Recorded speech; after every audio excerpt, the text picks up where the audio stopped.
You are listening on the Velvet Audio Studio channel, designed to boost your Chapter 1. A Shadow on the Ruins. New York snow fell upon the streets of the East Side as if intending to bury the final remnants of the Sterling dynasty. Inside the silent mansion, Ethan Sterling stood with her back against a dust-covered Steinway, her slender, pale hands gripping the cold wood. She heard the strike of leather heels against the marble floor, a slow, hollow sound filled with suppression. Sebastian Thorne entered, his towering silhouette stretching across the floor, obscuring what little light remained from the extinguished fireplace. He said nothing, merely standing there, his eyes as deep as a polar ocean scanning Ethan's pale face, which still held its innate arrogance. Sebastian pulled a check from his expensive wool coat and placed it deliberately atop the piano. 10 years, Ethan. 10 years to stand where I am, looking at you where you are, Sebastian began, his voice low, vibrating with cold irony. The price to keep your father from rotting in a federal prison is right here. Sign this contract, and Sterling will no longer be a filthy name on tomorrow's headlines. Ethan's lips curled slightly, a smile that failed to reach her eyes. She didn't look at the check, but stared directly into the eyes of the man who wanted to crush her pride. You spent 10 years trying to outrun my father's shadow, Sebastian. It's pathetic that the only way you can finally feel superior to him is by buying the scraps he left behind. Tell me, is this a glorious victory, or just an expensive way to admit you were always second best?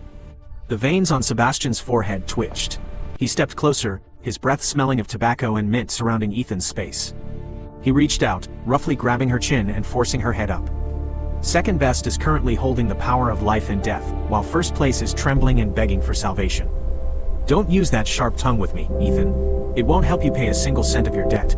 Ethan didn't flinch, staring indifferently into his rage. Her gaze was filled with mockery, as if she were the one in control of this game. You can't escape. You want me to now. tremble? Then you're mistaken. You can buy my family's debt, but you can't buy my submission. You want a pet to entertain you after a stressful day at work? Then prepare yourself, because I'm the type that will rip your throat out the moment you fall asleep in your own triumph. Sebastian loosened his grip, but didn't let go completely. He brushed his thumb over Ethan's dry lips, a gesture of extreme possession. I like animals with thorns. It makes the taming more interesting. Your belongings have been moved to my penthouse. From this moment on, you are no longer the Sterling heiress. You are the private property of Sebastian Thorne. Ethan brushed his hand away with a sharp, contemptuous motion. She walked toward the door without looking back, leaving behind a sentence that tore through the silent air. You bought my debt, Sebastian, not my brain. I'd offer you my thoughts, but I'm afraid they're far too complex for someone whose only personality trait is a checkbook. I hope your bed is large enough, because aside from this body, you'll never touch anything else belonging to me.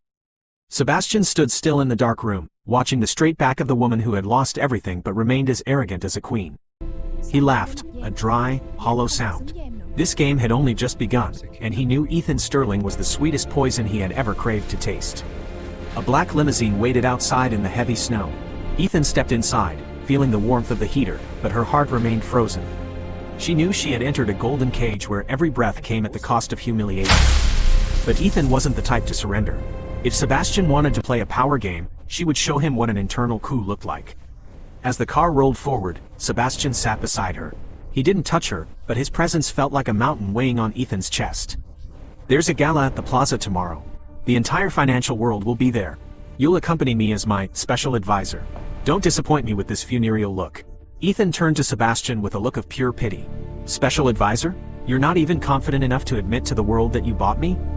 Sebastian, what are you afraid of? That they'll see how obsessed you are with me, or that I'll expose your facade right in front of your partners? Sebastian gritted his teeth, his hands tightening on the leather seat. Watch your mouth, Ethan. I can make your father disappear from this world faster than you can utter another insult. You can't escape me threatening now. the life of a frail old man. Truly the style of a refined gentleman, Ethan sneered, her eyes flashing with the sharpness of a hunting leopard. You know, the difference between us is that I have nothing left to lose, while you have far too much to protect. And I will start by making the empire you're so proud of crumble from within. Sebastian looked into Ethan's eyes, burning with hatred yet utterly mesmerizing. He felt an unwanted tremor in his chest. His enemy, his toy, and perhaps his destruction, all sat right beside him. I'll wait to see how you do that, Ethan. But tonight, your only task is to learn how to be silent and accept reality. When they entered the penthouse perched atop Thorne Tower, Ethan showed no surprise at the extreme luxury. She walked past original Rothko paintings and amethyst pillars as if they were street trash. Sebastian took off his coat and loosened his tie, his eyes following Ethan's every move. He wanted to see fear, a hint of weakness, but all he received was a cold, steady indifference. Your room is on the left. I don't like tardiness. 8 a.m. Tomorrow, I want to see you at the breakfast table, ready for work, Sebastian ordered, his voice carrying the fake exhaustion of a man who had just closed a profitable deal. Ethan stopped at her door, slowly turning to lean her shoulder against the frame, her eyes slyly observing Sebastian from head to toe. 8 a.m. Are you sure? I think after a long day playing the generous savior, you should spend that time looking in the mirror and practicing how to smile more like a human being. Don't worry about me, Sebastian. I'm used to dealing with villains, it's just that you seem to lack a bit more style than the others. Sebastian felt his chest tighten. He strode toward Ethan, pinning her deep into the shadows of the doorway. The distance was so close Ethan could see every spark of anger in his eyes. You're playing with fire, Ethan.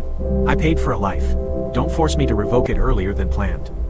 Ethan didn't back down, her breath fanning Sebastian's chin, defiant and teasing. Fire? I was born from the ashes of Sterling, Sebastian.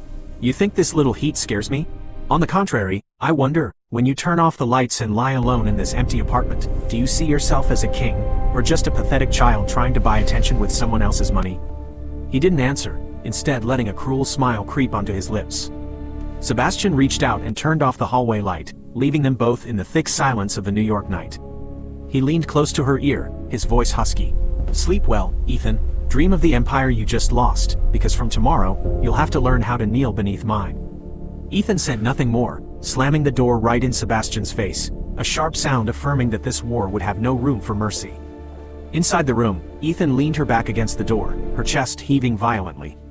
She didn't fear him, but she knew this was only the beginning of a toxic psychological game where the only winner would be the one who kept their heart made of stone. The next morning at exactly 8 o'clock, Ethan walked into the dining room. She wasn't wearing the cheap suit of the unemployed, but an ivory silk shirt from her own old collection, the collar left casually open. Sebastian was already seated, reading financial news on a tablet. He looked up, his gaze lingering on the small mole on Ethan's collarbone, a flash of craving evident before he retracted it behind his usual stoic mask. You're 2 minutes late, Sebastian said coldly, pushing a cup of black coffee toward her.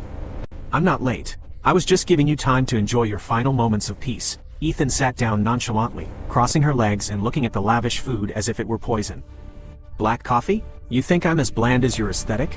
I want Earl Grey, with forest honey and a twist of lemon. If you're going to imprison me, at least learn how to be a warden with some taste. Sebastian set the tablet down, the thud sharp against the stone tabletop. You think you're in a hotel? This is my home, and you will take what I give you. Your home? Ethan laughed, the sound carrying the precision of a scalpel. This is a museum of loneliness, Sebastian. You fill it with expensive things because you have no one to talk to. You can't escape me now. If I take what you give without a word, how am I any different from those mindless stone statues out there? But unfortunately for you, I'm as Sterling, and we never accept mediocrity. He looked at her, an unwanted respect creeping into his mind. He signaled the staff to change her tea. You seem very confident in your influence.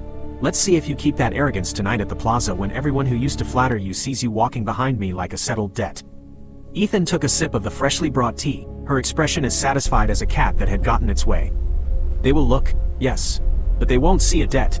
They will see a victor who found a way to make New York's coldest billionaire serve her tea at his own table. You think you're flaunting me as a trophy? No, Sebastian, you're showing the world how obsessed you are with me. And believe me, that obsession is your Achilles heel. Sebastian stood up abruptly, walking around the table to stand right behind Ethan, his hands gripping her shoulders firmly. He leaned down, his deep voice vibrating against her neck. If obsession is my weakness, then arrogance is your poison. I will drain the name Sterling from your veins until I see what's left of you besides emptiness.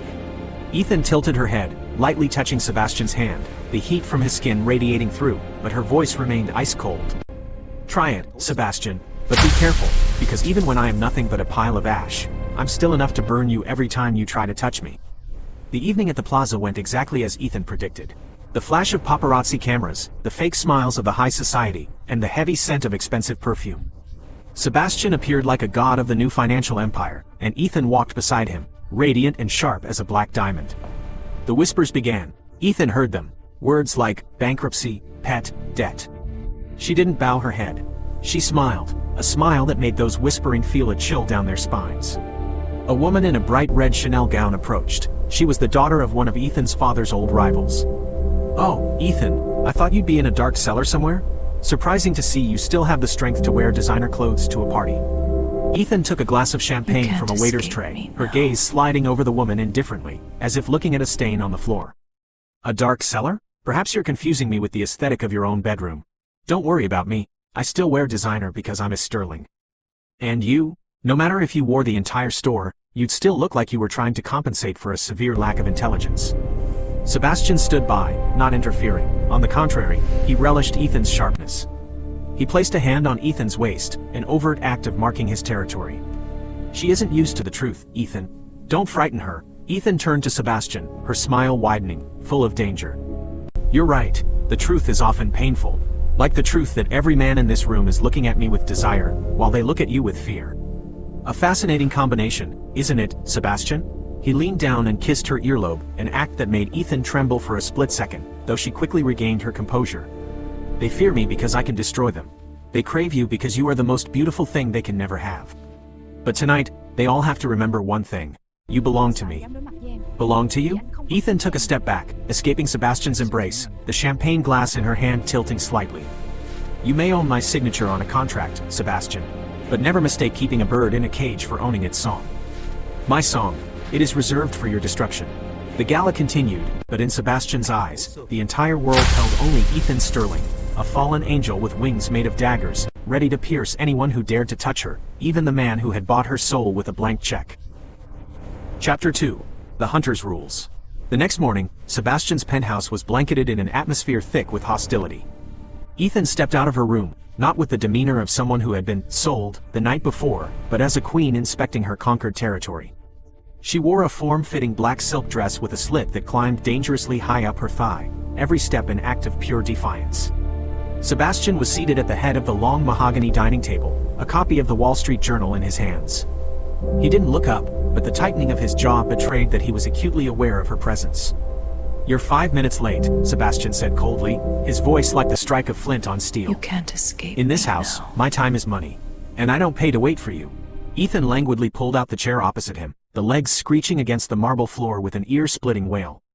She didn't sit immediately. Instead, she picked up his expensive carafe of coffee and slowly poured the entire contents into the decorative potted plant beside the table. Your money? Ethan arched an eyebrow, her voice dripping with concentrated irony.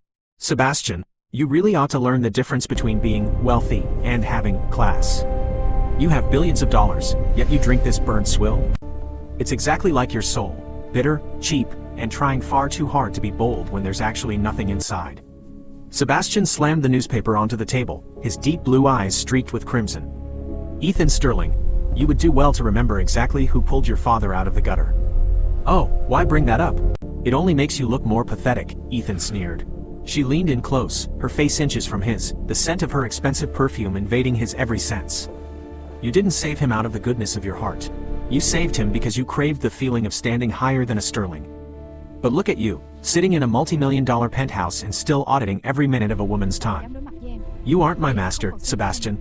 You're just a lottery winner trying to buy the presence of a queen to mask your own inherent poverty of spirit. He lunged up, grabbing her waist and pinning her brutally against the edge of the dining table. Do you believe I won't throw you out on the street right this second? Ethan didn't flinch. She reached out, running a finger gently over his silk tie before suddenly yanking it hard, snapping his head forward. Throw me out? You wouldn't dare. Because without me, this house is just a hollow museum, and you'd go back to being that lonely man counting his coins in the dark. You need my contempt just to feel alive, don't you? She released his tie, pushing him back a step with visible disgust. For breakfast, I want poached eggs à la Française and shaved truffles. If your chef can't manage that, you might as well scrap this kitchen and replace it with a vending machine. It would better suit your level of sophistication. Sebastian stared at her, his chest heaving with rage but also with a different, darker fire. He had never met anyone who dared to spit such vitriol in his face while maintaining such heartbreaking elegance. You're coming to the office with me today, Sebastian growled. As an advisor, I want you to watch how I crush my rivals, the same men your father used to call best friends. An advisor? Ethan laughed, a clear, ringing sound that felt like a slap. You want me to make your coffee? Sebastian, my brain is worth more than the entirety of Thorne Industries combined. Why do you really want me there? So your shareholders can see that their great chairman is actually a man who can't make a single decision without the guidance of a sterling woman? He stepped closer, his hot breath fanning her forehead. You're far too full of yourself. That's not arrogance, it's an objective fact. Ethan crossed her arms, scanning him from head to toe as if inspecting a defective product. You can buy my debt, but you will never buy my respect. Tonight, when you sleep alone, ask yourself this: is the man standing at the peak of New York a king, or just a scavenger picking up the shattered pieces of my kingdom to build himself a throne made of paper? She turned and walked away, the hem of her black dress sweeping the floor like a declaration of war. Sebastian stood there, hands clenched into white-knuckled fists. He hated her. He hated the way she used words like a surgeon's scalpel to dissect his ego. But he also realized he was becoming addicted to the sound of her insults. Because only in his clashes with Ethan did he feel like he was finally fighting a war worth winning. "Ready the car," Sebastian barked at the butler, his voice raw. "And tell the chef to prepare the finest Earl Grey. If it's not to her liking, tell him to prepare his resignation." The battle at Thorne Industries that afternoon was even more brutal. Ethan didn't stay in her seat. She walked into a boardroom where seasoned executives were debating a hostile takeover. She leaned against the doorframe, listened for 3 minutes, then nonchalantly interrupted the CFO mid-presentation. "What a pile of numerical garbage," Ethan said, her voice projecting so clearly the room fell into a dead silence. Sebastian raised an eyebrow. "Excuse me? I said he should retire and take up fish breeding instead." Ethan stepped toward the projector screen, pointing her pen at the charts. "You're planning to acquire Miller Group at this valuation? Is this a charity? Or does your mathematical ability end at counting your fingers? Sebastian, if you let these idiots run your empire, I understand why you're so desperate for my presence. You don't need an advisor, you need a savior before this debt crushes you to death." The boardroom erupted in whispers, but Sebastian merely watched her in silence. He saw the sharpness, the ruthlessness, and that unfiltered, vicious mouth, tearing through his company. He knew this bird would never sit still in a cage. She would peck the eyes out of anyone who reached in, including him. "Do you have a better plan?" Sebastian challenged. Ethan tossed the pen onto the table, a smirk playing on her lips. "I do, but the price for my consultation isn't covered in that pathetic marriage contract." "You want my intellect? Get on your knees and ask for it the right way, Sebastian." As the meeting ended, Ethan walked out, leaving everyone stunned. Sebastian chased her down, catching her arm in a deserted hallway. "You just humiliated my entire executive board."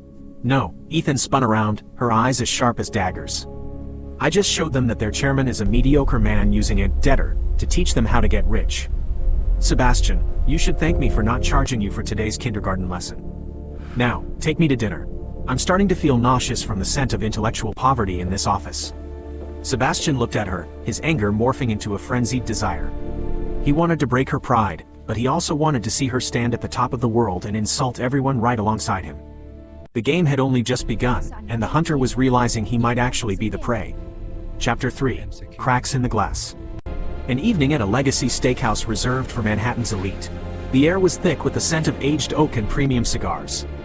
Ethan sat across from Sebastian, her silver fork meticulously slicing through the Kobe beef as if she were performing surgery on an enemy. "Look at the way you're staring at me, Sebastian," Ethan spoke, shattering the tense silence. "Your eyes are starving, yet they're flooded with fear. You're terrified that if you blink, I'll take this tablecloth and strangle your Thorne empire with it right here, aren't you?" Sebastian took a measured sip of red wine, his smile as cold as frost. "You overestimate your reach. You're just a debtor trying to play the part of the creditor." "A debtor?" Ethan laughed, her mocking tone echoing against the ancient wood-paneled walls. "You spent billions to buy back my family's reputation, but you haven't got a dime to buy a decent conversation. You sit here, owning everything, yet you look as pathetic as a waiter trying to impress high-end clients in a borrowed suit. Stop trying to look dangerous. It just makes you look like a child straining to fit into his father's clothes." Sebastian's jaw tightened. He set the glass down so hard the red wine splashed onto the white linen like drops of blood. He said nothing, but suddenly reached across the table, his hand clamping over Ethan's as she held her fork. His skin was searing hot. Ethan froze. Her vicious mouth was about to hurl another insult, but the words died in her throat. Sebastian didn't squeeze. He simply enveloped her hand with a massive, grounding warmth. His eyes were no longer filled with rage, but a deep, terrifyingly gentle current of electricity. "You can insult me all you want, Ethan," Sebastian whispered, his gravelly voice vibrating through the space between them. "But you can't hide this shaking hand. You're puffing out your chest because you're scared that I'll see right through the shattered soul behind that razor-sharp mask." He traced his thumb slowly over the back of her hand, a gesture of intimate, lingering tenderness. Ethan felt a jolt run down her spine. Her heart, encased in cold steel, suddenly fractured. Verbal assault was the weapon she mastered, but against this sudden softness, she had no shield. "Let go," Ethan said, her voice trembling slightly despite her best efforts to keep it firm. "Don't play those cheap psychological games with me. Do you think a little warmth from a man like you could move me? It only makes me nauseous at your hypocrisy." But Sebastian didn't let go. He stood up, walked around the table, and stood directly behind her.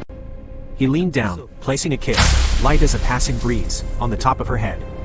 His hands settled on her shoulders, kneading them gently as if to soothe the pain she had been hoarding for months since the fall of Sterling. "You don't have to fight me every second, Ethan. There are no cameras here, no shareholders, and no father. Just me and you." The sensation of being protected, the scent of sandalwood, and the masculine heat radiating from Sebastian hit Ethan like a flood breaking through a levee. Her eyes suddenly burned. She hated this weakness. She hated how her body betrayed her intellect, craving comfort from the very man who had forced her family into the chains of debt. Who do you think you are?" Ethan whispered, her voice now a choked sob hidden behind her usual sharp edge. "You think you can comfort me after you turned me into a commodity? Sebastian Thorne, you are the cruelest man I've ever known. You can't escape. You didn't just want the me now. assets. You wanted to dig up the very roots of my pride and turn it into a joke." Sebastian turned her chair around to face him. He dropped to one knee, bringing himself level with her eyes. His large hands cupped Ethan's pale cheeks, his thumbs gently wiping away the tears that were finally threatening to spill. "I don't want to destroy your pride. I want to be the only one who has the right to see your weakness." Ethan looked at him, her lips trembling. Her vicious mouth was gone, replaced by a sterling girl lost in the darkness of loss. She wanted to push him away, to slap that perfect face, but her hands instinctively gripped the collar of his shirt as if it were the only life buoy in a stormy ocean. "I hate you," she sobbed, burying her head in his shoulder. "I really, really hate you." Sebastian held her tight, a bitter smile touching his lips. He knew she hated him, but he also knew that this kiss and this embrace were the beginning of a new kind of shackle, one that wasn't forged with money, but with the aching pulses of two hearts trying to kill each other with love. "I know," Sebastian whispered. "Hate me, Ethan, just never leave me." Ethan didn't answer. She only buried herself deeper into his chest, letting her fragility be exposed for the first time under the dim yellow lights of Manhattan. Her sharp ego had temporarily shattered under the assault of compassion, making her realize that in this war, the hunter and the prey had truly traded places. You are listening on the Velvet Audio Studio channel, designed to boost your Chapter 4. The Power Behind the Throne. The aftershocks of the night at the steakhouse still simmered, but as the New York sun sliced through the skyscrapers, Ethan Sterling had already rebuilt her iron walls. She stepped into the Thorne Industries headquarters wearing a bespoke wine-red suit that screamed for attention, her stilettos clicking against the lobby floor like the ticking of a death clock. This was no longer a stroll. Today was the extraordinary shareholders' meeting, where factions were waiting to tear Sebastian Thorne apart over the risky Miller acquisition. Sebastian stood by the elevator bank, his face cold as if carved from stone, but the moment he saw Ethan, an involuntary spark flickered in his eyes. He moved toward her, his hand reaching for her waist in his habitual possessiveness, but Ethan deftly sidestepped him, her gaze razor-sharp. "Don't touch me while I'm working, Sebastian," Ethan said, her voice restored to its peak irony. That warmth last night was just a momentary lapse of sleepwalking. As for this morning, look at your tie, it's crooked. If you can't manage your own appearance, don't wonder why the old foxes in there want to eat you alive. Sebastian paused, then let out a low chuckle. "Welcome back, Wildcat. I thought that kiss might have tamed you." "Tame me?" Ethan stepped into the elevator and turned to face him, her smile dripping with contempt. "You'd better worry about your chairman's seat. If you get kicked out tonight, I'll be the first one to pop champagne on your ruins. Now, shut up and follow me, so I can teach you what the power of a sterling looks like." The boardroom doors swung open. 30 major shareholders and the executive board were seething with rage. The moment they saw Sebastian, the leader of the opposition, a withered man named Harrison, slammed the table. "Thorne, what the hell are you doing? The Miller takeover is a disaster. The stock is evaporating, You can't and you bring a escape sterling me woman now. here for what? To mourn this company?" The room erupted in mocking laughter. Sebastian started to speak, but Ethan strolled to the center of the room, brushing the CFO aside. She slammed a folder onto the table, the sharp crack silencing the room. "Mr. Harrison, isn't it?" Ethan arched an eyebrow, scanning him like he was a piece of scrap metal. "I wonder if your intellect has shriveled in direct proportion to the hair remaining on your head." You call Miller a disaster? That's because you only see the surface numbers that a primary schooler could read. If you had even a tenth of my brain, you'd realize this is a lever to seize the entire semiconductor supply chain on the East Coast. What grounds do you have to say that? Harrison stammered, his face flushing red with humiliation. On the grounds that I am Ethan Sterling, she stepped closer to him, her voice lowered but vibrating with authority. While you were busy playing golf and trembling over minor fluctuations, I hacked Miller's back-end data 3 years ago. Sebastian Thorne might be an autocrat, but at least he's smart enough to know who holds the map in this labyrinth. And you're just a pack of parasites shaking because you're afraid of losing a few pennies in bank accounts already overflowing with the poverty of vision. The room fell into a dead hush. Sebastian stood behind her, arms crossed, staring at the small of Ethan's back with a frantic hunger. She wasn't just a beautiful woman, she was a weapon of mass destruction. Sebastian, Ethan turned, shooting him a commanding look. Show them the actual cash flow analysis on page 15. And if anyone still has questions, I suggest you dump your shares now. Because from here on out at Thorne Industries, there is no room for the cowardly or the stupid. After the meeting ended in total victory, the shareholders retreated in shock. Only Sebastian and Ethan remained in the massive boardroom overlooking the Manhattan skyline. Sebastian approached, pinning her against the glass wall. He let out a breath, his eyes a mix of respect and raw desire. You just saved my life, Ethan. How should I repay you? Ethan pushed against his chest, her vicious mouth springing back into action. You can't escape. Repay me? Now. Don't be so full of yourself. I saved you because I have no interest in owning an unemployed man. If you're bankrupt, what value does my contract with you hold? I'm just protecting my assets, and currently, this company is one of them. Without a word, Sebastian suddenly scooped her up and sat her on the boardroom table. Ethan gasped, her long legs thrashing for a moment before he pinned them down. He didn't kiss her, he just pressed his forehead against hers, his breath heavy. You really are a demon, Ethan. The most beautiful, ruthless demon I've ever encountered. Ethan felt her heart betraying her once again. Sebastian's touch always made her feel like she was melting, making her sharp facade as fragile as a soap bubble. She wanted to curse him, to tell him he was boorish, but what came out was only a faint whisper. You're disgusting, Sebastian. Don't think that helping you once gives you the right to act like this. I'm not acting. Sebastian kissed the tip of her nose, his voice husky with doting affection. I'm honoring my queen.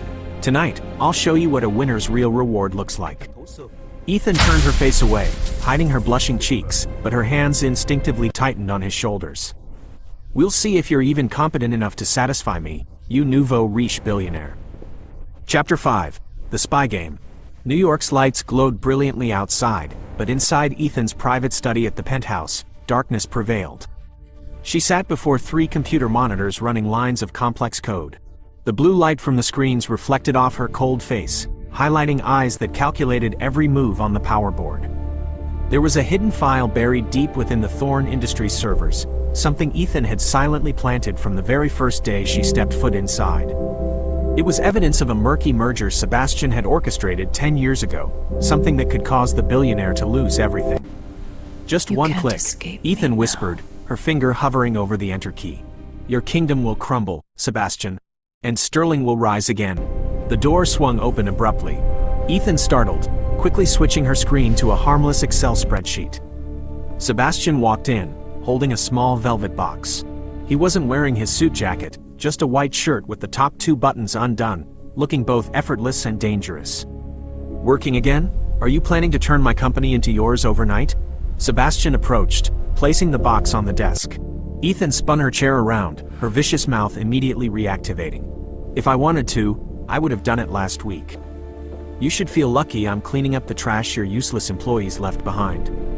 And what is this? A bribe so I won't tear you apart during breakfast tomorrow? Sebastian chuckled. He moved directly behind her chair, placing both hands on her shoulders. Ethan went rigid. The warmth from his palms seeped through her thin blouse, touching her skin, making her thoughts of destroying him suddenly feel blurred. This is a necklace from tonight's auction. I thought it suited that throat of yours that's always spitting venom. Sebastian leaned down, whispering into her ear. He opened the box, revealing a black diamond necklace that glittered like a demon's eye. Sebastian took his time fastening it around her neck. His fingers grazed the nape of her neck, a touch that was gentle yet carried an undeniable weight of authority. Ethan's heart raced. She hated how her body melted under his care. She reached up to take it off, her voice hardening. "I'm not your dog to be leashed. Take this thing somewhere else. It reeks of your nouveau riche money." Sebastian suddenly spun her chair around, forcing her to face him. He leaned down, bracing his hands on the arms of her chair, trapping her in a narrow space filled only with the scent of sandalwood and his breath. "It's not a leash. It's proof that I've seen through you." Sebastian looked deep into her eyes, his voice becoming unusually somber. You can't escape "Ethan, me now. you can lie to the world with that mouth, but you can't lie to me. I know you're hiding something in those lines of code. I know you want to stab me in the back." Ethan felt her breath hitch. Her sharp facade shattered instantly before his blunt honesty. She opened her mouth to argue, to use the most toxic words to push him away, but Sebastian was faster. He pressed his lips to hers, a kiss devoid of force, filled only with a plea and a hint of sorrow. The kiss lingered, making Ethan feel like a ship slowly sinking into the ocean. Her hands, which intended to push him away, instinctively gripped his firm shoulders.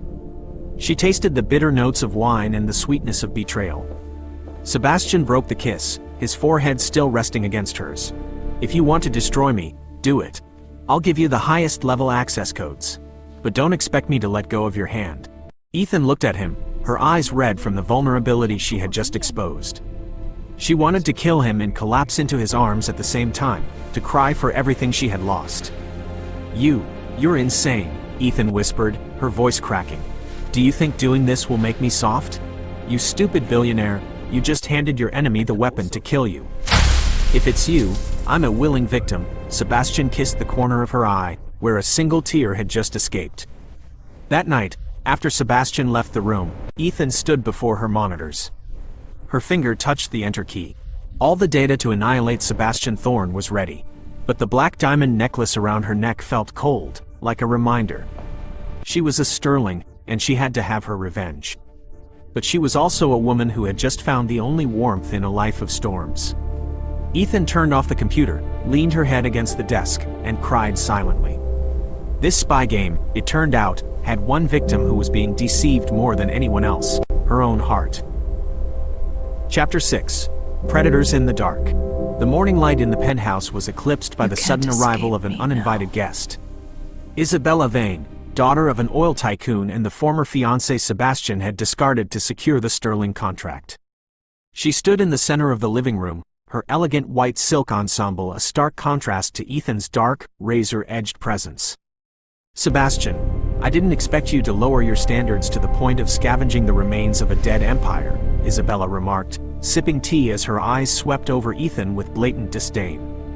Ethan descended the staircase, draped in one of Sebastian's crisp white dress shirts that pooled around her mid-thigh, the top buttons undone to reveal the black diamond necklace still warm from the previous night's heat.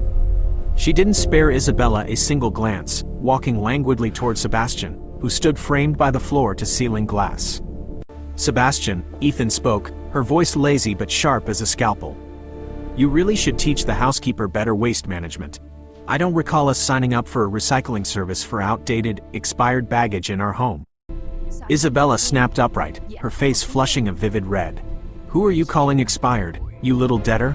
Ethan let out a dry laugh, closing the distance until Isabella had to recoil from the sheer pressure of a true sterling's aura.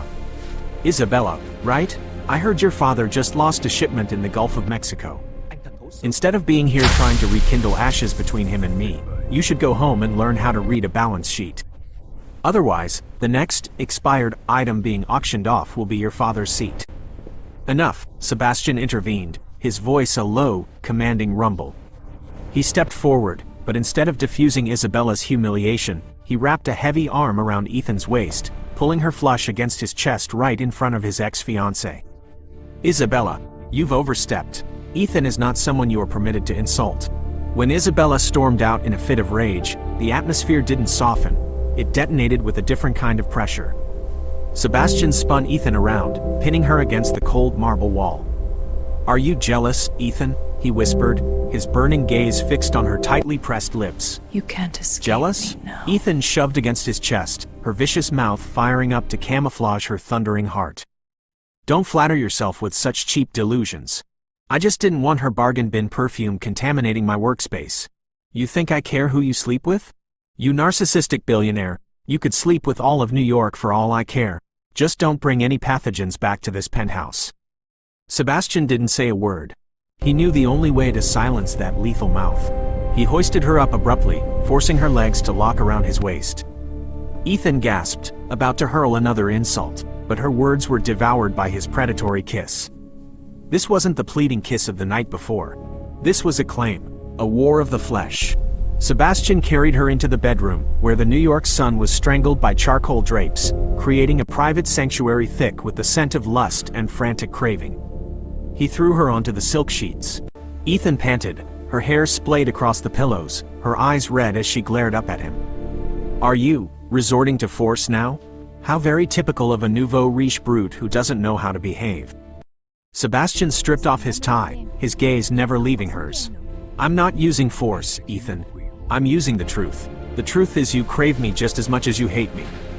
He leaned down, his searing kisses tracing a path from her throat to her collarbone, where the black diamond necklace clicked against her skin, a rhythmic, provocative sound.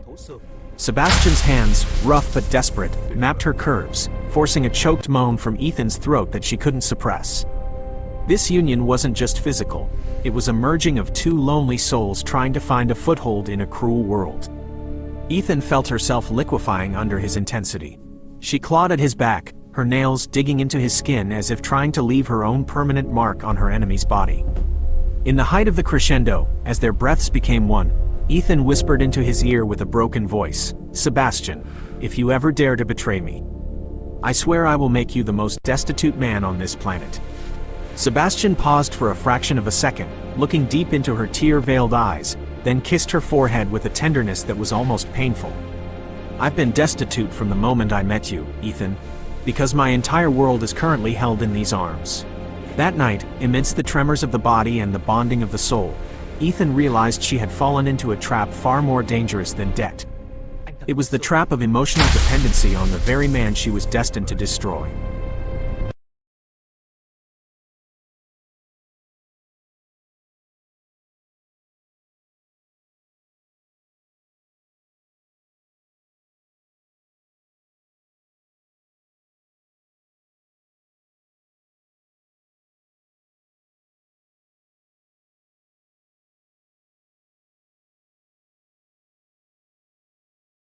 You are listening on the Velvet Audio Studio channel, designed to boost your Chapter 7. The Auction of Souls. The crystal chandeliers of the Met Gala ballroom blazed with a predatory brilliance, but the friction between Sebastian and Ethan burned hotter. Ethan stepped out of the limousine in a backless, liquid silver silk gown that clung to her curves like a second skin. She looked less like a guest and more like a blade forged from moonlight. The black diamond necklace at her throat flickered with every breath, a silent declaration of war. Sebastian took her hand, his fingers tightening in a subtle, grounding warning. Try to keep that vicious mouth of yours from scaring off my board members within the first 10 minutes, Ethan. Ethan's lips curled into a smirk, her gaze sweeping over the sea of high society elite with pure, unadulterated disdain. You should worry more about your liquidity, Sebastian. If I see something I don't like, I'll bid until you're bankrupt just for the sport of it. And look, her voice suddenly went flat, cold as a midwinter frost. In the center of the ballroom stood Arthur Sterling, the uncle who had driven a knife into her father's back to seize control of the firm before its collapse. He was laughing, a sound that grated like sandpaper on Ethan's nerves. Seeing Ethan, Arthur strolled over, a plastic smile failing to hide his triumphalism. Oh, Ethan, I assumed you were too busy, servicing this nouveau riche billionaire to settle your debts to show your face. I didn't think you still had the nerve to carry the Sterling name into a room like this. Ethan didn't flinch. She took a predatory step forward, invading his personal space until Arthur could feel the glacial aura radiating from her. Uncle Arthur, Ethan began, her voice as sweet as cyanide. You've put on weight. I suppose scavenging the scraps of my father's legacy agrees with your digestion. But be careful, choking on filth is a common hazard for bottom feeders. Especially when I'm about to sweep the trash out of this city. Arthur's face turned a violent shade of purple, his hand twitching as if to strike, but Sebastian was there in an instant. His massive hand clamped onto Ethan's shoulder, a protective stance that radiated pure, lethal dominance. "Mr. Sterling, I'd advise you to keep your hands to yourself. There is no room here for cowards who use bravado to mask their insignificance." The auction commenced. The final lot was a vintage Patek Philippe, her father's watch, the one Arthur had pilfered from his desk the day he was led away in handcuffs. "5 million, Arthur called out, casual and smug. "10 million, Sebastian countered instantly, his voice a flat line of indifference. "20 million, Arthur hissed through gritted teeth. Ethan leaned into Sebastian, her hand sliding onto his thigh, gripping the fabric of his trousers. He could feel the slight tremor deep within her as her father's memory was paraded as a trophy. Sebastian recognized the fracture in her armor. He covered her hand with his heat bleeding directly into her breaking heart. 50 million, Sebastian stated, his oceanic eyes locked onto Arthur like a predator toying with wounded prey. "I don't lack money, Arthur, but I do lack patience for men who touch what belongs to my woman." Arthur folded in a heap of public humiliation.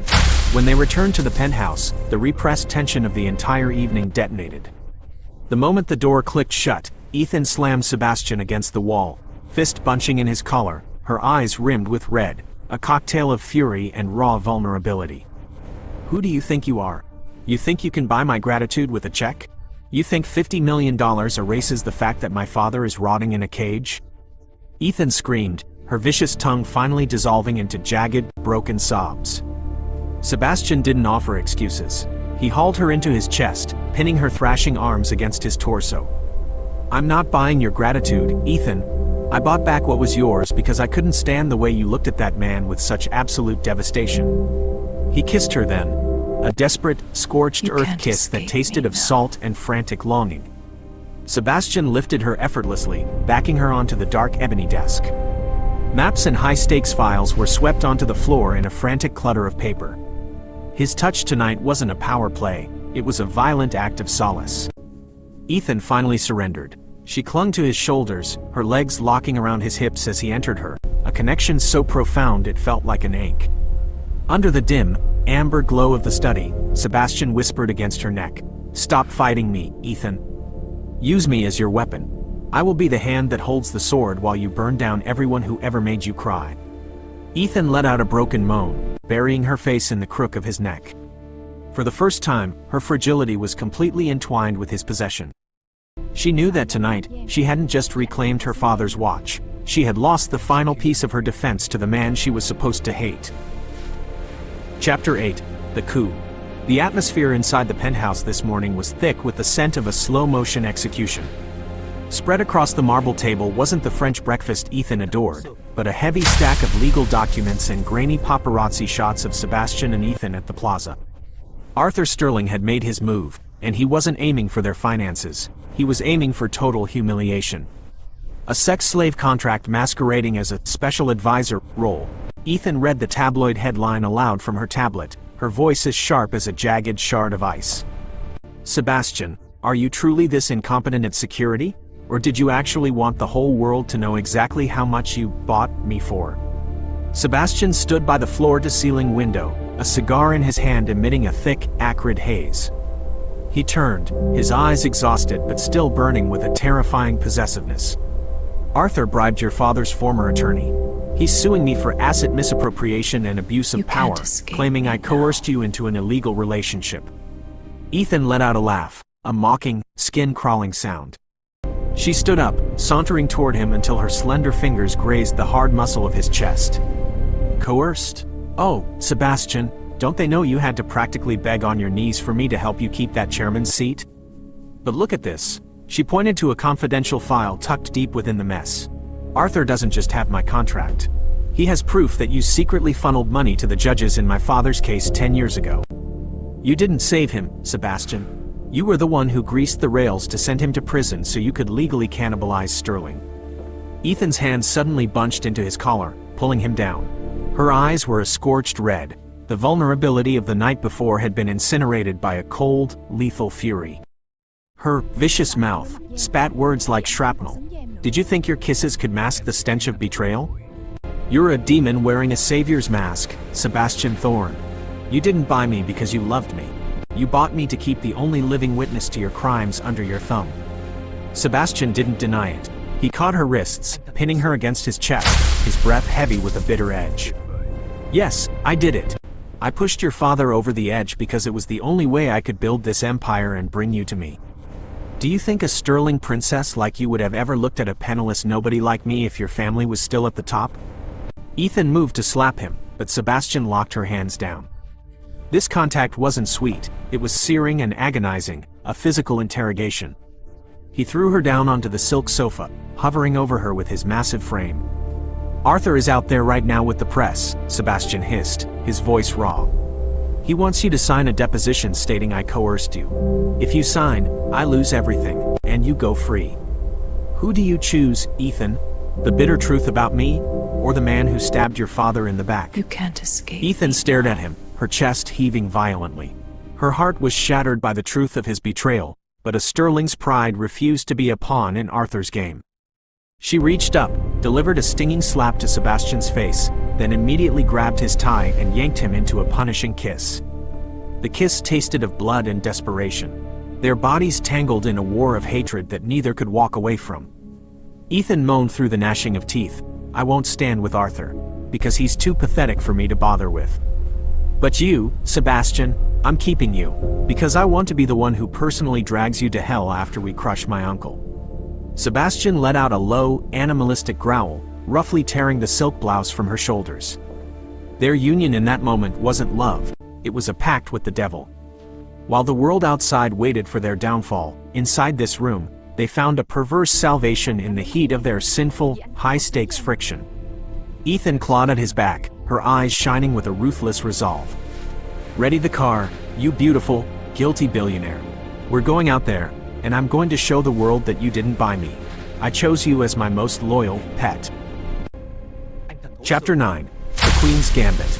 The grand lobby of Thorne Tower was under siege by hundreds of flashing cameras. Arthur Sterling stood at the center, his elegant gray suit a thin veil for the vulture waiting to feast on the remains of a reputation. He smirked triumphantly as Sebastian emerged, but the expression froze when he saw Ethan Sterling walking regally beside him, her arm locked firmly in that of her supposed captor. Ethan, don't be afraid. Arthur shouted toward the crowd. All of New York is behind you. Reveal that slave contract, and I will see this devious man behind bars. Ethan came to a halt. She removed her expensive sunglasses, revealing eyes as sharp and cold as twin sapphires. She didn't look at the reporters, she looked straight at Arthur. Uncle Arthur, Ethan began, her voice projecting with crystalline clarity through the forest of microphones. I'm truly touched by your belated concern, but it seems you've confused a minor detail. I am not Sebastian Thorne's victim. The crowd erupted in whispers. Beside her, Sebastian's face remained a mask of stone, but his hand inside his pocket tightened into a white-knuckled fist. He had no idea what she was about to say. The truth is, Ethan sneered, her smile a lethal insult directed at her uncle. Sebastian Thorne was the only man smart enough to recognize my value when this entire Sterling clan turned their backs on my father. The agreement you call a slave contract is, in fact, a reverse merger agreement. I used my remaining 10% hidden equity to buy back control of 30% of the board of Thorne Industries. A media bombshell detonated on the spot. Arthur Sterling stammered, "You're lying. How could you have those shares?" "That's because you were too stupid to realize my father left a trust in my name in Switzerland." Ethan stepped closer to Arthur, her vicious mouth launching an unmitigated assault. "While you were busy stabbing your own kin in the back, I was silently becoming the largest shareholder of the very man who swallowed our family. Sebastian didn't buy me, Arthur. We are sleeping together to crush bottom feeders like you. And believe me, you look pathetic in that cheap suit trying to play the savior." Ethan turned to the reporters, her gaze burning with an arrogant fire. "From today, Sterling and Thorne are one. And anyone who touches Sebastian touches the property of Ethan Sterling." As they retreated into the private elevator, silence reigned until the doors hissed shut. Sebastian suddenly slammed her into the corner of the elevator, his breath ragged, his deep blue eyes flooded with a mix of shock and frantic craving. "You just saved my kingdom with the greatest lie in financial history, Ethan," Sebastian whispered, his voice gravelly and raw. "Swiss shares? You don't have a damn thing." Ethan let out a dry laugh. She threaded her fingers into his hair, pulling sharply to force his head down. Of course I don't. That verification paper was a forgery I whipped up last night. You have 24 hours to actually transfer that 30% into my name, or this lie kills us both. Sebastian stared at her. He realized this woman wasn't just a sharp tongue and a gorgeous body. She was a ruthless genius. He wasn't angry at being blackmailed. On the contrary, he was intensely turned on by her audacity. He roughly tore the delicate silk from her shoulder right there in the ascending elevator. Ethan gasped as his kisses rained down on her skin like fire. What? What are you doing, you perverted billionaire? I'm paying my debt to my partner, Sebastian growled, spinning her around and pressing her face against the polished mirror of the elevator. You just showed me the loyalty of a demon, and I'm going to show you what a demon's reward feels like. In the cramped, moving space, the connection between them reached an unprecedented level of intensity. Ethan saw her reflection in the glass, a queen being conquered, yet holding absolute control.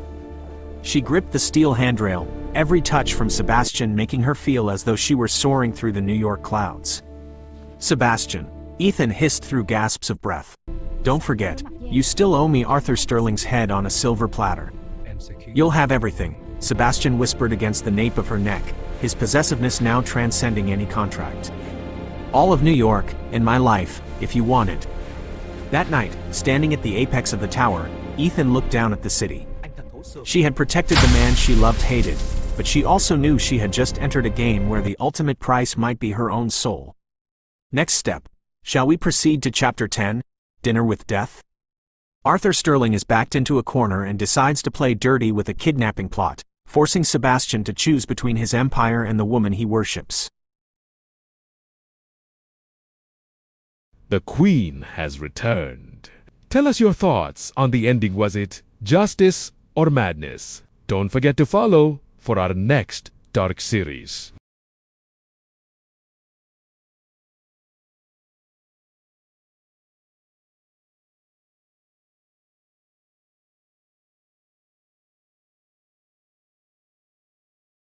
You are listening on the Velvet Audio Studio channel, designed to boost your...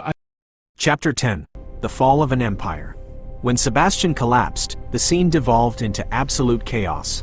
But Ethan didn't scream. She didn't break. She stood frozen for a heartbeat, looking down at Arthur as he writhed in agony, her dagger still buried deep in his thigh. A spray of Sebastian's blood had flickered across her porcelain cheek. She looked like a vengeful goddess emerging from the depths of the underworld. Get Sebastian to the private clinic. Now, Ethan commanded the tactical team, her voice devoid of a single tremor. She turned her gaze back to Arthur, a look so frigid it made her uncle shiver. As for this man, do not hand him over to the police.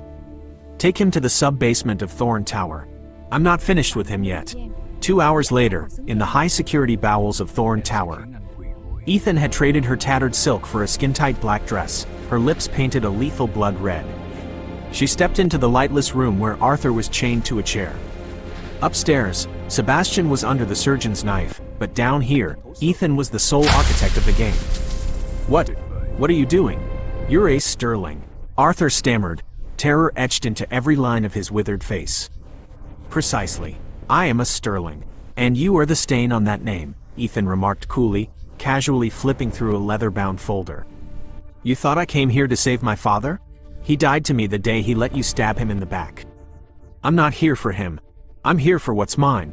And I'm here to watch you shatter. She leaned in close, whispering against his ear, her breath smelling of mint and lethality. I've just authorized a fire sale of every personal asset you own as the sole legal beneficiary of the Sterling Trust. Right now, Arthur, you aren't just a criminal. You're a beggar. You'll rot in a cell without a single cent to afford a lawyer. You can't escape me now. In Sebastian's recovery suite, Ethan entered just as Sebastian drifted back to consciousness. His shoulder was heavily bandaged, but his deep blue eyes blazed with life the second they found her. He spotted the dried blood on her hands and smiled, a look of pure, twisted worship. You handled him? Sebastian rasped, his voice like gravel. Ethan didn't answer immediately. She walked to the edge of the bed, not to offer comfort, but to collect a debt. She leaned over him, pressing her weight against his body, indifferent to the fact that his wound was still seeping. The sexual tension between them surged, fueled by pain and the hunger for power. You almost died for me, Sebastian, Ethan whispered, her lips grazing the shell of his ear. But don't think for a second that makes us even. You lied to me about my father. You owe me an explanation, and you owe me your life. Her hand slid down to the bandage on his shoulder, pressing just hard enough to draw a groan of mingled pleasure and pain from his throat. From this moment on, Thorne Industries is mine. You're just the man running it for me. If you ever hide another secret from me, I will personally finish what Arthur started.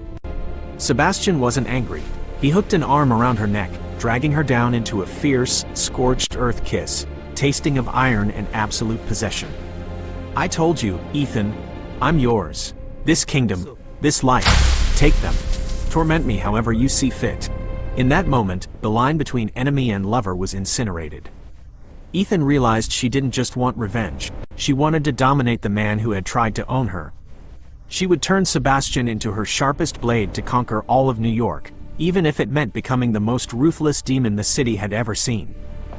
Chapter 11. The Shadow Queen.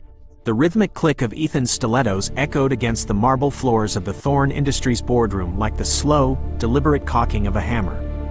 Sebastian was still in recovery, but the chairman's seat didn't stay empty for long. Ethan sat there, draped in a lethally tailored black suit, her legs crossed with an air of absolute sovereignty. Before her sat the most powerful men in New York, their eyes a volatile cocktail of thinly veiled terror and suppressed lust. Gentlemen, Ethan began, a cold smile playing on her lips that never reached her eyes. As of this morning, every decision made by Sebastian Thorne requires my seal of approval. If any of you have an objection, feel free to leave right now, and I will personally guarantee your career's end before you hit the parking lot. The room fell into a tomb-like silence. Ethan's power didn't stem from a plea for mercy. It was forged in the same furnace of ruthlessness she had learned from the very man who had tried to cage her. As the meeting adjourned, a stranger slipped into the room. She was dressed in a modest secretary's outfit, but her eyes glittered with a predatory, knowing wit. This was Lilith, a ghost from Ethan's past in London, someone who knew that Ethan's hands were far from clean. "Hello, Ethan," Lilith whispered, tossing a stack of grainy, old photographs onto the mahogany table. "You look stunning in power. But what would Sebastian think if he knew you were the one who indirectly bankrupted his mother 10 years ago just to keep the Sterling Trust afloat?" Ethan froze, her breath hitching for a fraction of a second, but her femme fatale instincts reclaimed her instantly. She stood up, closing the distance until she could use a sharp fingernail to tilt Lilith's chin upward. "You think I'm afraid of a few ghosts? In this city, everyone is drenched in blood. If you want to play, Lilith, I'll play until there's nothing left of you to bury." That night, in Sebastian's private quarters, Sebastian lay propped against the pillows, shirtless and heavily bandaged, looking both vulnerable and dangerously masculine.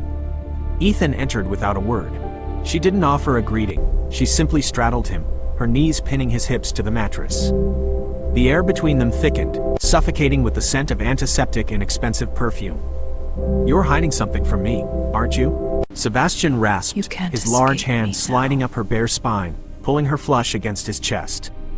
"Be a good boy, Sebastian," Ethan whispered, leaning down to nip at his earlobe, sending a jolt of raw, unadulterated craving through his frame. "All you need to know is that I'm protecting this kingdom. Everything else is none of your concern." Despite the flare of pain from his wound, Sebastian flipped the dynamic, pinning her beneath him with a sudden, bruising force. His eyes burned with a manic possessiveness. "You can take the company, Ethan. You can take the power. But don't you dare think you can use your secrets as a way to leave me. If you try to run, I will chain you to this very bed." He kissed her then, a brutal, punishing kiss that tasted of iron and shared trauma. Ethan met his ferocity with her own, her nails digging into his shoulders, marking him. In this twisted power play, they didn't just want each other's souls, they wanted to destroy one another with the sheer force of their obsession. Chapter 12. The Judas Kiss. The atmosphere in New York had turned as jagged as broken glass. Lilith wasn't just a ghost, she was a reminder of the darkness Ethan had tried to bury beneath silk and corporate leverage. But Ethan Sterling didn't hide from monsters, she outplayed them. Ethan met Lilith at a rain-slicked rooftop bar in Soho. The wind whipped Ethan's hair like dark flames around her face. She looked like a shadow carved out of the city itself. 10 million, Lilith demanded, swirling a glass of amber liquid. 10 million, and the files on your involvement in Eleanor Thorne's bankruptcy vanish. Otherwise, Sebastian finds out his queen is the reason his mother lost everything. Ethan didn't flinch. She took a slow sip of her martini, her eyes fixed on the city lights below. You always were a small-time player, Lilith. You think Sebastian cares about his mother? He hates the woman. You're not selling him a scandal. You're selling him a reason to worship my ruthlessness even more. Me now. Lilith's smile faltered. Is that a gamble you're willing to take? He's obsessive, Ethan. If he thinks you've been playing him since the beginning, he won't love you. He'll break you. Then let him try, Ethan whispered, stepping closer until their breaths mingled in the cold air. But before you press send on that email, check your own offshore accounts. I didn't just come here to talk. I've spent the last 3 hours liquidating every shell company you've ever touched. Right now, you're not a blackmailer. You're a target. The terror in Lilith's eyes was the only payment Ethan needed. Back at the Thorne estate, the penthouse was silent, save for the low crackle of the fireplace. Sebastian was standing by the floor-to-ceiling windows, his silhouette imposing against the skyline. He wasn't wearing his sling anymore. He looked like a predator who had finally grown tired of the cage. You were with her, Sebastian said, his voice a low, dangerous vibration. I was finishing a piece of business, Ethan replied coolly, dropping her coat on the leather sofa. In a blur of motion, Sebastian was across the room. He slammed his hand against the wall beside her head, his body heat radiating off him like a furnace. He didn't look at her with love. He looked at her with a hunger that bordered on insanity. I know what she has, Ethan, he growled, his face inches from hers. I've known about my mother's bankruptcy for years. I knew it was you the moment I looked at your first audit of the Sterling Trust. Ethan's heart hammered against her ribs, but she refused to back down. Then why? Why the contract? Why the games? Because it made you a monster, Sebastian whispered, his hand sliding up to grip the back of her neck, his thumb pressing firmly against her pulse. A monster just like me. I didn't want a trophy, Ethan. I wanted an equal. Someone as stained and beautiful as the hell I live in. The tension snapped. He didn't wait for her to respond. He took her mouth in a kiss that was less of an act of love and more of a territorial claim. You can't It was raw, escape me desperate, now. and filled with the agony of two people who knew they were beyond saving. Ethan fought him at first, her fists thumping against his chest, but the fire between them was too absolute. She wrapped her arms around his neck, pulling him deeper into the abyss. If they were going to burn, they would burn together, fueled by secrets, blood, and a possession so deep it felt like a death sentence. Say it, Sebastian demanded against her lips, his breathing ragged. Say you're mine, even in the fire. I am the fire, Sebastian, Ethan gasped, her eyes blazing with a dark, triumphant light. And you're the one who's going to get burned. The Queen has returned. Tell us your thoughts on the ending. Was it justice or madness? Don't forget to follow for our next dark series. You're listening on the Velvet Audio Studio channel, designed to boost your... Chapter 13. The Crimson Siege. The dawn didn't bring light. It brought the cold, metallic glare of blue and red sirens reflecting off the glass of Thorne Tower. The FBI didn't knock. They tore through the perimeter with the precision of a surgical strike. Lilith hadn't just fled. She had scorched the earth on her way out, handing over a decade of Thorne and Sterling's shared sins to the federal authorities. Inside the penthouse, the air was thick with the scent of expensive bourbon and impending doom. Sebastian was calmly loading a sleek, black handgun, his movements as fluid as a ghost's. Ethan stood by the window, watching the tactical teams swarm the lobby below. They're here for the Eleanor files, Ethan said, her voice a flat, dead calm. Lilith gave them everything. The bankruptcy, the offshore accounts, the blood money. We're not just looking at a scandal, Sebastian. We're looking at life. Sebastian stepped behind her, the heat of his body the only anchor in her collapsing world. He didn't offer a platitude. He didn't promise it would be okay. Instead, he leaned down and pressed a lingering, cold kiss to the nape of her neck. Then let them come, he whispered, his voice a low, terrifying rumble. I've spent my whole life building this fortress just to watch it burn with you inside. There's a certain beauty in the wreckage, don't you think? He turned her around to face him. The sexual tension that had always defined them had mutated. It was no longer about desire, it was about painful possession. They were two souls standing at the gates of hell, and they were going down together, hand in hand, teeth bared. The heavy oak doors of the penthouse detonated inward. FBI, hands in the air. Sebastian didn't flinch. He didn't even look at the agents. His eyes remained locked on Ethan's emerald gaze. In a move of sheer, arrogant defiance, he ignored the red laser dots dancing across his chest and pulled Ethan into his arms, crushing her against him. "If this is the end," Sebastian growled, his hand gripping her waist so hard it would leave bruises, "then you belong to me until the last bullet finds its mark. Not the law, not the fire, just me." Ethan didn't pull away. She reached up, her fingers tracing the sharp line of his jaw before digging her nails into his skin. She felt the adrenaline, the fear, and the raw power of their mutual destruction. "I've always been yours, Sebastian," she hissed against his lips, her eyes wild and brilliant. "But I'm not going to a cell. If we go, we take the whole city with us." Suddenly, a second explosion rocked the building. Not from the police, but from the sub-basement. Eleanor Thorne's final contingency plan. The Shadow Queen wasn't going to let them be arrested. She was going to bury them alive in the very empire they had stolen from her. As the ceiling began to groan and dust rained down like gray snow, Sebastian and Ethan didn't run for the exit. They retreated into the shadows of the inner sanctum, their lips meeting in a final, scorched earth kiss. It was a kiss that tasted of iron, smoke, and a love so toxic it was more lethal than any bullet. The world was ending, but as the walls crumbled around them, they were finally, truly equal. Chapter 14. The Descent. The air in the inner sanctum was a suffocating blend of gunpowder and expensive cologne. Outside, the world was a cacophony of sirens and crumbling stone, but inside this shadow-drenched corner, time had slowed to a jagged crawl. Sebastian didn't just hold her, he anchored her to the edge of the abyss. His grip was no longer an embrace, it was a seizure of territory. His hands were heavy, bruising the silk of her dress, marking her skin with a possessiveness that bordered on the sadistic. They weren't lovers anymore. They were two souls tethered by a golden chain, realizing they were plummeting toward the lake of fire. "Look at me," Sebastian commanded, his voice a ragged edge of velvet and gravel. Ethan tilted her head back, her emerald eyes reflecting the flickering emergency lights. You can't escape me She now. saw the madness in him, the beautiful, dark lunacy of a man who had finally lost everything except the woman he had destroyed. She felt a sick, intoxicating thrill. This wasn't the tension of a first kiss. This was the painful possession of two people who had shared the same poison and found it tasted like home. "You knew this would happen," Ethan whispered, her breath hitching as he pressed her back against a heavy oak desk, the wood biting into her spine. "You knew the moment you signed that contract, we were both dead." "We've been dead for years, Ethan," Sebastian growled, his lips ghosting over her throat, his teeth grazing the pulse point that thundered for him. "But at least now, there's no more lying. No more corporate masks. Just the rot. And I've never wanted you more than I do right now, while the world burns us alive." He kissed her then, and it was an act of war.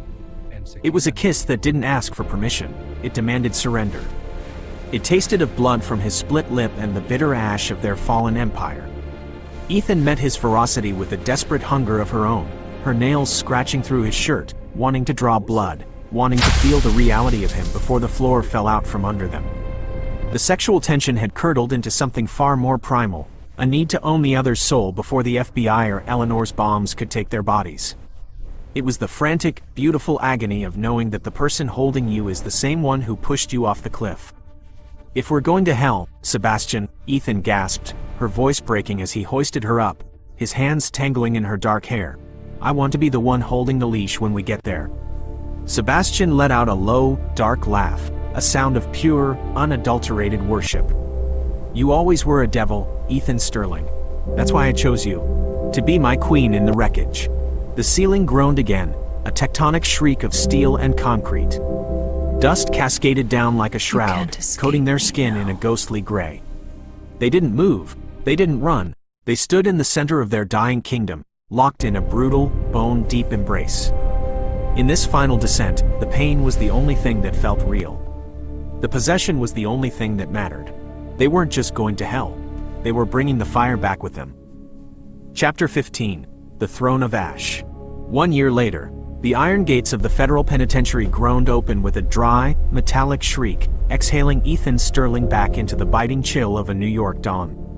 She was leaner now, her sharp features carved into a mask of terrifying stillness. The stone walls had tried to break her, but they had only served to sharpen her edges into a diamond.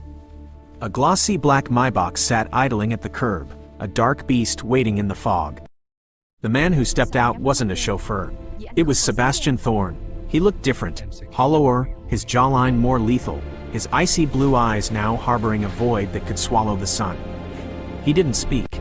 He simply approached her, stripped off his heavy charcoal overcoat, and draped it over her shoulders, masking her faded prison blues with the scent of sandalwood and old money. "Welcome home, Ethan," Sebastian whispered, his voice a gravelly rasp, sounding as though he hadn't used his vocal cords in a lifetime. The Thorne Tower penthouse. The space had been purged and reborn. The ancestral portraits were gone. Every trace of Eleanor, who was now rotting in a psychiatric ward for the criminally insane, had been incinerated. The penthouse had become a museum of obsession. Every wall was adorned with oil paintings of Ethan. Ethan in her silver dress, Ethan in handcuffs, Ethan looking down a barrel. Ethan ran a pale finger over the glass table where she had once signed away her life. "You kept your promise, Sebastian. You've turned the city into my gilded cage." Sebastian moved behind her, his arms coiling around her waist with a strength that bordered on suffocating. You can't escape me now. He buried his face in the crook of her neck, inhaling her as if she were the only oxygen left in a dying world. "I bought back every splinter of sterling," Sebastian murmured against her skin, his kisses searing and territorial. "I dismantled every man who ever dared to look at you with pity. You don't just have 30%, Ethan. You have it all, but the price is absolute. You never leave my sight again." The tension between them was no longer a war, it was a finished symphony. Ethan spun in his arms, her eyes flashing with a regal, predatory light. She didn't push him away. Instead, she delivered a stinging slap across his face, a sharp, violent release of a year's worth of isolation, then immediately yanked him into a fierce, bruising kiss that tasted of iron and long-awaited revenge. "You think I'll be your pet, Sebastian?" Ethan smirked against his lips, her voice dripping with lethal defiance. "I'm going to burn through this kingdom of yours. I'm going to bleed you dry until you beg for the mercy of the grave." Sebastian let out a dark, satisfied laugh, the sound of a man who had finally found his salvation in the heart of a storm. He hoisted her up, pinning her against the vast black silk of their bed. "That is exactly why I brought you back, Ethan," he growled, his eyes burning with a manic, holy worship. "Burn it all. Let's rule the cinders together." Outside, New York glittered with a million indifferent lights. But inside the Thorne sanctuary, the world consisted only of two broken, beautiful monsters drowning in a sea of absolute possession. They were Thorne and Sterling, an alliance forged in blood, sealed in ash, You and can't bound by a escape love me so now. dark it was its own form of divinity. The end.